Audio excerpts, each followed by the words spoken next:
Hello, everyone. Eric Grenier here, and welcome to episode 113 of the RIT podcast. Liberals have been dominating in Newfoundland and Labrador since the federal and provincial elections in 2015, but that could be changing. The latest poll suggests Pierre Poilievre and the Conservatives might be able to turn the province blue, and while Premier Andrew Furey's Liberals are still leading in voting intentions provincially, they now face a new challenger as the opposition has a new leader. To chat about the political scene in Newfoundland and Labrador, I'm joined today by Tim Powers, chairperson at Summa Strategies, and Mike Connors, co-anchor of the NTV Evening Newshour and former legislative reporter in St. John's. Tim and Mike, thanks so much for joining me. No problem. Good to be here with the legendary Mike Connors. Now an author, Eric. You got to pump Mike's book. He's just put out a book on the Newfoundland Press Gallery. First one, I think, isn't it, Mike? Yes. Ever? Yes, first one I've written. It's been a labor of love for several years. It's called Admit Strangers and just launched yesterday. Give us the elevator pitch on this book. So basically, I was the president of the Press Gallery for 6 years up until I moved on to the anchor desk. And while I was there, I inherited records of the Press Gallery dating back about 50 years. And I guess in my own view, there had been a bit of a problem passing on institutional memory within the Press Gallery. So I did what journalists do, and I took all the records and wrote them down into a story. All right, terrific. Is there one really good story from the Press Gallery? Well, there's one climactic moment that happens in the mid-1980s when there was an internal dispute over what the authority of the Press Gallery actually was, but I guess I'll leave that to the readers to read it. All right. Okay. Well, there's your hook. Okay. So I wanted to talk both about provincial and federal politics, but let's start with the provincial scene first. So, Mike, maybe you could set the stage for us, particularly for people who are outside Newfoundland and Labrador, just sort of how the last few years have been going for Andrew Furey's government. Well, Andrew Furey, he became premier in the middle of the COVID-19 pandemic. It was a bit of a delayed start for him. He took over from Dwight Ball in the midst of a minority government, and Ball was effectively being pushed out in preparation for a new election, and Furey was coming in. There was a two-way leadership race happening. Then the pandemic hit, and all of that got delayed, but Furey did eventually take over the leadership and won a by-election, and then eventually called a general election where they got across the finish line for a majority government, but not an overwhelming majority government in an election that was addled by COVID problems because there was an outbreak right in the middle of it. But ever since then, I guess Furey has been governing. It's been interesting to watch. The Liberals, when they came into power in 2015, both federally and provincially, had really hyped up their very close relations with each other, working cooperatively, especially as the province was in the midst of a fiscal crisis.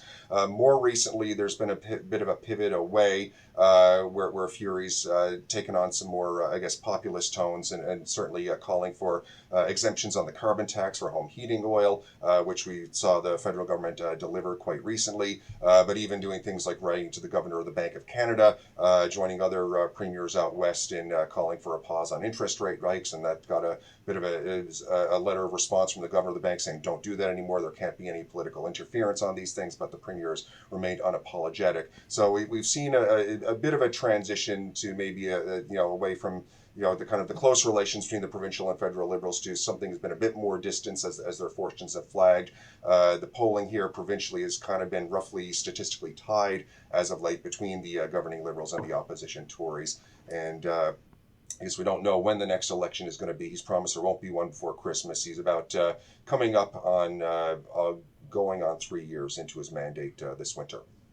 Yeah, you mentioned, distancing from the federal. When you do have the polls that we have seen suggest that the provincial Liberals are still more popular than the federal Liberals, right? So tying yourselves to Justin Trudeau wouldn't be that great. Tim, for the PC opposition over the last few years, so obviously they governed before 2015.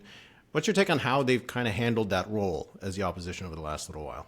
Probably in the traditional manner that PC oppositions or any opposition has, trying to get some oxygen, trying to get some attention. As Mike knows, he's covered provincial politics for a long time. I mean, just by the nature of the beast, the focus is always on the government.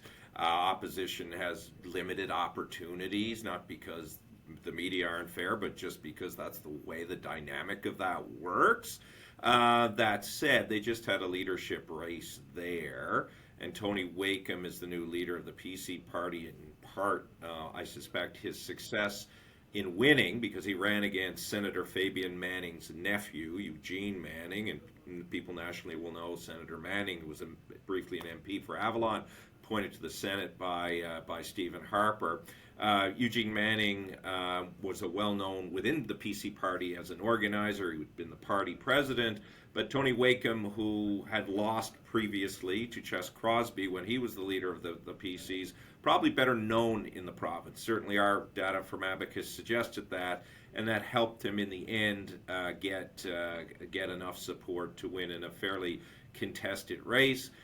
Right now, they're probably at their best standing since the early 2014, the PCs, when Paul Davis had taken over from, who do you have taken? Kathy Dunderdale, and briefly Frank, our man Frank Coleman for 10 seconds, who was going to be the premier. That was an odyssey in its own right. Yeah, Mike and I won't bore the national audience with all of that, but they're in a better place than they have been. Wakeham is well known. They're certainly, the other interesting thing, Eric, which I think Mike would agree, they're the closest they've been to a national Conservative party since perhaps the early days of Brian Peckford, close to Brian Mulroney. And that's kind of fascinating because the subtail in Newfoundland for the last 20 years has been how the provincial PCs have tended to distance themselves from the federal Conservative Party, particularly during the Williams Harper era. So there's all sorts of little new dynamics that create potentially a bigger challenge for Andrew Furey and his Liberal team. Tim, just to stick with you for a second, because you talk about that history of the PCs versus the Conservatives. You can remember Danny Williams having the anyone but Conservative campaign that worked pretty well back in, I think it was 2008. But what's the culture of the PC party in Newfoundland and Labrador? Like, what are the different kind of dynamics, the push and pull within that party? Well, I think, again, Mike can probably speak better to this than I can in a minute, but part of the campaign that I found interesting to the culture in the provincial leadership race was Eugene Manning maybe would be self-styled as the Young Turks, though he has a long establishment family record. So all of the Newfoundland contradictions are at play within the party. But Tony Wakeham had the support of the caucus, a lot of the old guard, who some of them, Mike, I think, dated back to the days of Danny Williams. So there's still that tension in there. But like any good political party sensing opportunity, that tension aside, they've come together to have an accord with the Poilievre Conservatives because the national momentum that the Poilievre Conservatives have is playing itself out in certain parts of Newfoundland and Labrador. Is that fair? Mike, what are your reflections on the leadership race? Yeah, it was a very non-contentious leadership race for the most part. The only issue of division, if there was one, was the question of, okay, how closely do we relate to the federal Conservatives? And I think there was a perception that Eugene Manning would have been closer. Maybe Tony Wakeham would be more distant. But it is true, the federal Conservative are definitely having much more of an impact provincially here than they ever have, really, since the party was founded with the merger of the old PCs and the Canadian Alliance. And it's always been, initially my memory of it is when that party first formed, initially when Danny Williams was in power in their first election, 2006, I believe it was. There was a bit of working together, like they were willing to work together, and then Harper won the election, and then everything just blew up over equalization. And you had, as you mentioned, the Anything But Conservative campaign. And then ever since then, after Danny Williams left office, it's been this kind of back and forth of, I think, a debate within the provincial PC party of how closely to align with the federal party. Kathy Dunderdale, when she was premier, briefly made peace with Harper in order to get the loan guarantee for Muskrat Falls. Then it all just fell apart again with Paul Davis, and there was a disagreement over how Newfoundland and Labrador's fishing industry would be accommodated under a trade deal with Europe. But ever since the two parties have been in opposition, there has been a kind of gradual, more aligning with each other, perhaps because they've needed with each other, and maybe even more so, the provincial party has needed the federal party, especially when it comes to like fundraising and data analytics and things like those, because the Liberals provincially got into that game earlier than the PCs did here. So there was a bit of catch up, I think, for the provincial party to do. It's what is interesting is that, we used to have this tradition of very kind of strongman premiers in this province who were fighters for provincial identity and fighters for the province against Ottawa. But it seems like ever since Danny Williams left, it's really been the federal leaders in different phases that have had more of a downstream effect on provincial politics. You had Jack Layton in 2011 with the Orange Wave. That led to our provincial NDP having their best showing ever in a provincial election. Then you had Justin Trudeau, the kind of the Sunny Ways version of Justin Trudeau in 2015, had a huge downstream effect in the province. And now Poilievre is clearly, I cannot remember another Conservative leader since that merger who's come to Newfoundland and Labrador as many times as he has, and has put so much attention here. So clearly they feel that there's fertile ground here for them just with the amount of time he's spending here, and that therefore is having an effect on the provincial PCs. Yeah, definitely. I want to talk about that with Poilievre and the Conservatives. But before we move on to the federal, Tony Wakeham, the new leader, Mike, what's the bio for him?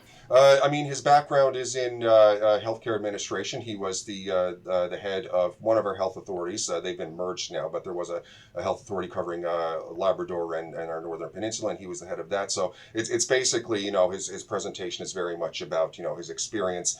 He's worked inside the government. He knows how things work on the inside. He's not like a flashy, big personality kind of leader like we've had in the past. He's more, very steady and I think the image he presents is one of more of like, sound experience inside the system, someone who has the knowledge of how government works and he can work to fix the problems that need to be there.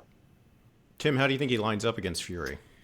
I think to be determined at the moment. I think, again, he won, I would suggest, because he is well known in Conservative circles and well regarded. I think Mike nails it, that his disposition and the fact that he can make a compelling policy argument in the eyes of Conservative voters, PC voters in Newfoundland and Labrador, and do it in a way that scores some points but isn't pounding the chest has probably helped him.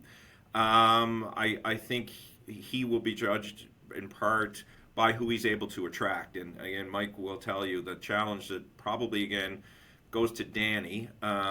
It starts and ends with Danny. Danny was able to attract people into the party to run for him. Premier Furey's attracted a couple, but generally it's been the political class system, dated, not reinvigorating itself, staying there. It's been the status quo. I think if Tony can show he can attract some people outside of those who are there, no offense to those who are there, but to show that he has a broader appeal, that will help him. Look, I think he will also be, his fate will also be influenced by how effective Premier Furey is in distancing himself from Justin Trudeau. It is true, I think, in Newfoundland and Labrador that governments, as it is elsewhere, governments defeat themselves. The biggest anchor around Premier Furey's neck, and we find this in our data, is Justin Trudeau. As Justin Trudeau provided that lift, as Mike rightly talked about in 2015, for Dwight Ball and many others in Atlantic Canada, he is now the anchor. So Tony's fortunes, like fortunes of other opposition leaders, will depend on where the government is heading. Mike, there is the NDP. Jim Dinn was acclaimed as leader because no one else ran for it. He was recently given a vote of confidence at a convention in Newfoundland and Labrador. What's the dynamics that involve the NDP and the role they play? Well, I think they've had a bit of a bump in the last poll too, but maybe it might have been more so because the Liberals were flagging a little bit. The NDP are, it almost feels like it's a bit of a steady as she goes position right now. Of course, I referenced 2011 with the Jack Layton wave. The party had its biggest showing ever. It just barely missed becoming the official opposition. They've never been the government in this province. Then they had their own internal problems that caused severe damage to the party. There was a big schism over their leadership. Now that's kind of in the past now. They moved beyond it, but they've sort of, they've been in a bit of a holding pattern since then. There have been areas of growth. They've broken back into Labrador. It's funny, they actually hold 2 seats in Labrador now. There's Labrador West, which is a traditionally a strong labor area because of the iron ore mines there. They've had that seat back for a while. They had won that before. The other one is Northern Labrador, Torngat Mountains, which had never gone NDP before, but they happen to have a very strong local candidate who actually initially got elected with the Tories, and then left the Tories after Chess Crosby was defeated and joined the NDP. She may have actually been really more ideologically aligned with the NDP anyway. She had been pretty open about the fact that she kind of ran with the Tories initially because they were her best chance of winning, but now she's found more of her proper ideological home with the NDP. And then there's, the middle of St. John's Centre, and so they've got 3 seats, which is, better than they've ever, typically held before historically, where they might have only had 0 or 1 seats. But whether, that surge, that breakthrough that they had in 2011 is coming again, it's hard to tell. Again, you need that kind of Jack Layton wave again, which I don't know if that's happening federally or not. Eric, the other thing may be yeah, important to point out for the non-Newfoundlanders and Labradorians who are watching this is also there is one element of history that still plays itself out, I think, in Newfoundland politics, and that is the length of tenure of governments. I mean, most governments, changing premiers, have gone for at least a decade or more. So Danny went from 2003 to 2015 when Paul Davis as premier lost. Dwight Ball was elected in 2015. Arguably, they could go till 2028. Prior to that, Grimes and Tobin and Wells had gone for nearly 15 years, and Moores and Peckford and Joey had gone. So you tend to have these periods of very long one-party rule, and we're probably in the 2/3 mark of the Liberals in that. So that's a historical pattern that hasn't yet been broken in Newfoundland and Labrador. Okay, let's move to the federal scene, because we've been talking about the links between the two parties.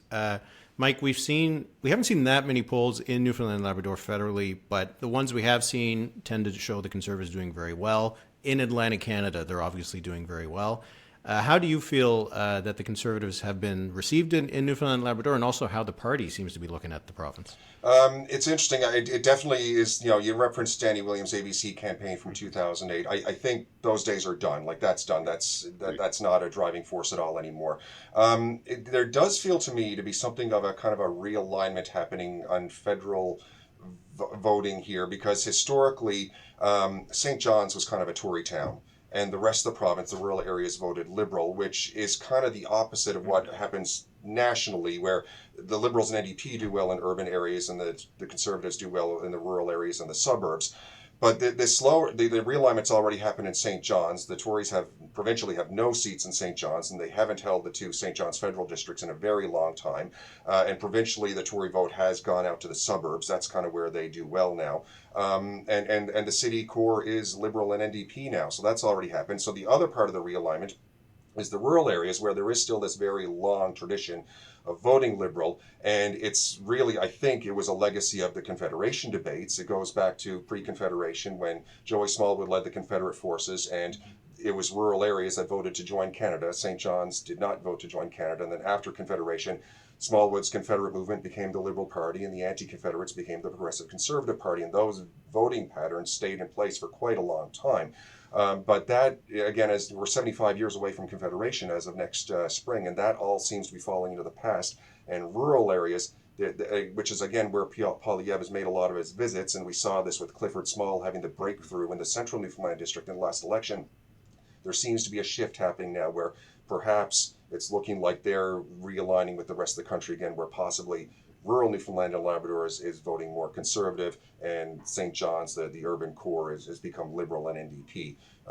So yeah, that's something that appears to be, I guess we'll have to wait to see how this actually lands in the next federal election. The Conservatives have the 1 seat, but they've clearly been targeting the seats around that, and they were quite close last time in the last federal election, so we'll see if that trend continues.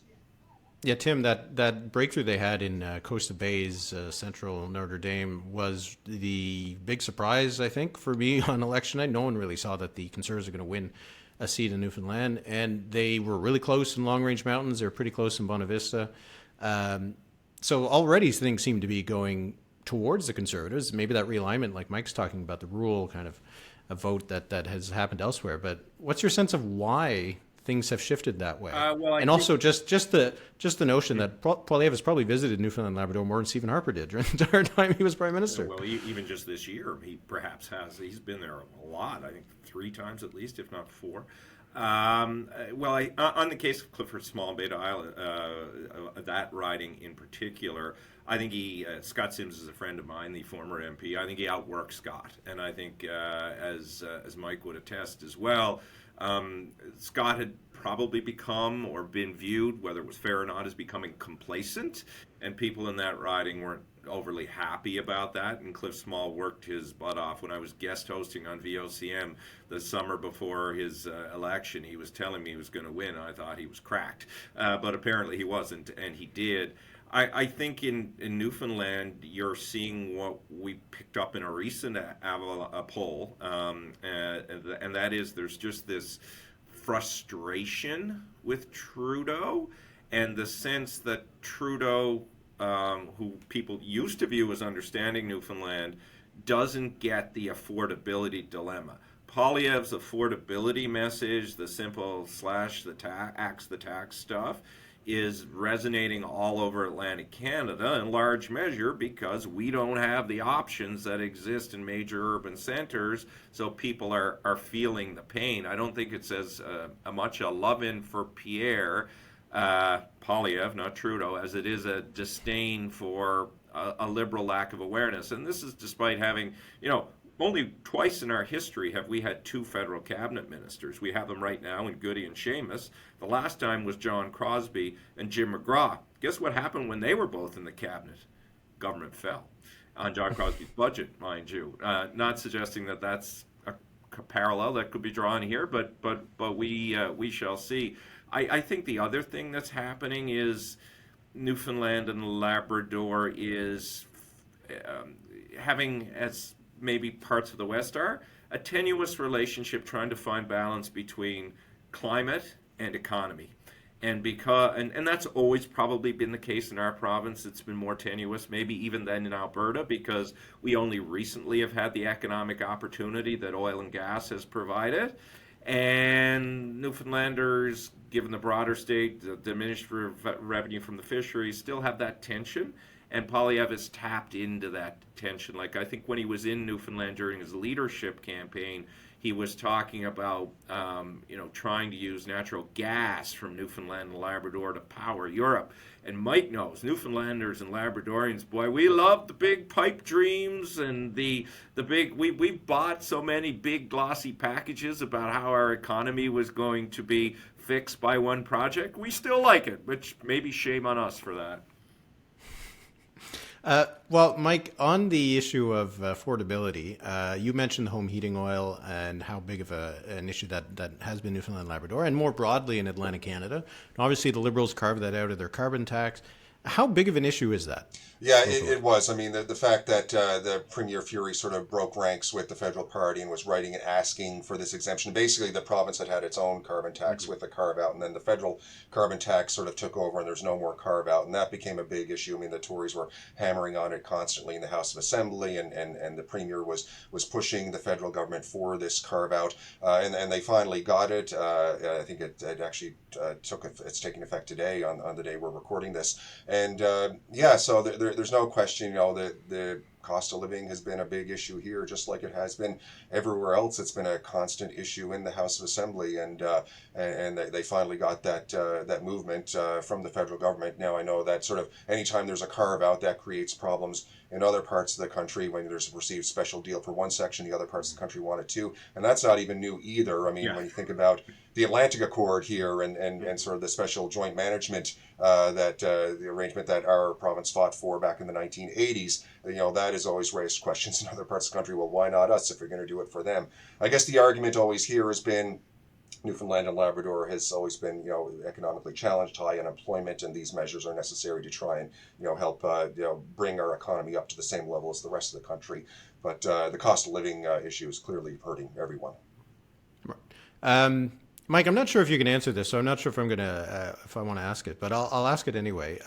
Is it going to work, this carve out? Like if we are the cynical, press people that we are here in Ottawa, seeing that this is just a move to try to save some seats in Newfoundland and Labrador and in other parts of Atlantic Canada, is it going to have that effect? Because I haven't seen it in the polls yet. Right. I guess it's still very new. It actually does remind me of something that happened in the 1990s. This is before my time, but I think I'm remembering this properly.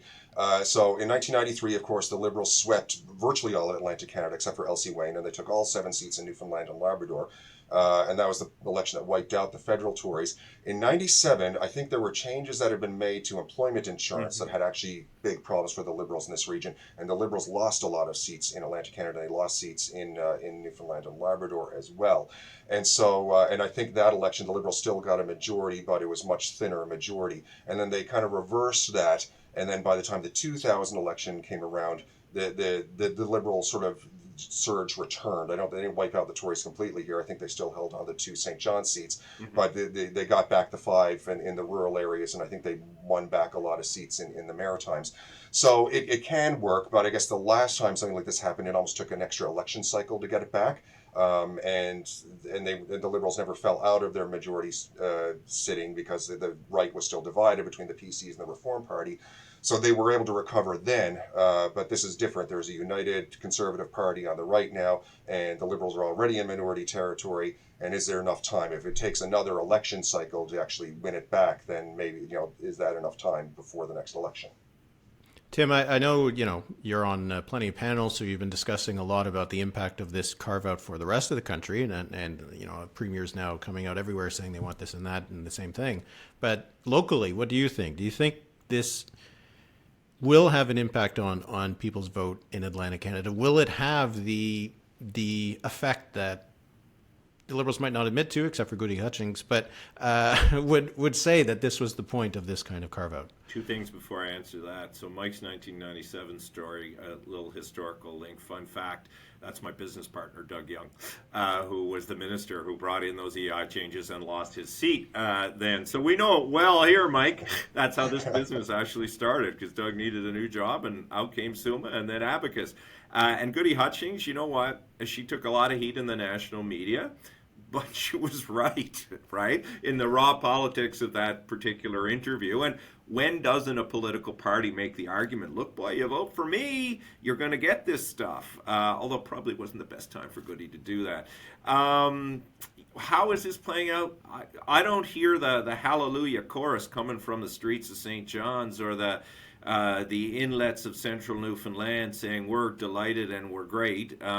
We just were in the field, albeit not significantly, in Atlantic Canada. There's no discernible evidence yet, but that, as you know better than the rest of us, Eric, takes time to come. I think it might help save a seat or 2, but they're going to need to do more than the carve out to be successful or hold all of the seats that they have in Newfoundland and Labrador. For example, Churns Rogers' seat, as you know, in the last election, he almost lost that. I'll defer to Mike here, but I don't think the carve out will hold that seat in and of itself right now. There'd have to be a lot of other things that happened in that particular riding, and there have been actions in that riding around come by chance and the like that have been designed to save that seat. So it's not getting the resultant applause line that the Liberals want for the political sacrifice they've made for it. Mike, we'll just finish on this because, we mentioned Pierre Poilievre has come a few times. Jagmeet Singh is also, I think he was in over the summer. It's a bit of a change to have actual political leaders fighting over the province. How do you think Newfoundlanders and Labradorians are receiving this extra attention they're getting from the feds? I don't know if I don't know how much attention, how much reception it gets, but it is interesting, I guess, that we're not being taken for granted. I suppose when there's, there were periods when we were sort of solidly voting for one party or another, then maybe, you're not going to get as much attention, but clearly there are certain seats that have become battlegrounds. The NDP had held St. John's East a few times, not continuously, for over the last few elections with Jack Harris. They lost that seat. But even they're already ready to go in that seat. They've nominated Mary Shortall again, who is now, she was former president of the Federation of Labour. She's now the national president of the NDP. So she's clearly being put in a very prominent position. So they're very clearly targeting to try and win that seat back. And it's just a sign that seats that were kind of always safe seats for one party or another are no longer safe seats. Poilievre even went to Labrador. Yeah. Now, it's not the Conservatives are not completely unaware of Labrador. They did win it once briefly with Peter Panashaway, but again, Yvonne Jones is definitely been a very, very popular MP, and before that, provincial MHA. In Labrador, so the fact that Poilievre's even going there, it shows that things. Obviously, the other parties are seeing something on the ground here that they think it's actually worth coming here and fighting for those seats. Well, I think there's symbolism to it, Eric. Too. I mean, Yeah. you track this well. In the worst modern defeat of the Liberals in 2011, the only region where they had a majority of members elected was Atlantic Canada. Justin Trudeau is very close with a lot of the Atlantic caucus. I mean, Dominic LeBlanc and he, childhood friends, Seamus and he have been friends for a long time. I think he appreciated the support that he's always gotten from Atlantic Canada, and I think the symbolism of holding Atlantic Canada and the reality, based on the math, which you know well, is if Trudeau is still doing relatively well in Quebec, which seems to be the case, holding a majority of seats in Atlantic Canada, if he wants to get reelected, if he stays as leader, is vital. So, the attention is not without motive, and it isn't just because we're great people and he likes coming to Newfoundland and hanging out. There's real math implications that for a change, the 32 Atlantic seats in the Liberal math matter a lot. Well, on election night, Newfoundland and Labrador are always the first to report, and people are just poring over the results in the 7 ridings, trying to extrapolate big things. But I think actually the next elections, people are really going to be watching those 7 ridings to see what's going to happen. So I really appreciate both of you coming on to chat about it. There'll be a provincial election, in a couple of years. We'll see if things go on schedule. But certainly politics in Newfoundland and Labrador are something to watch. So thanks so much to both of you. Thank you. Thank you.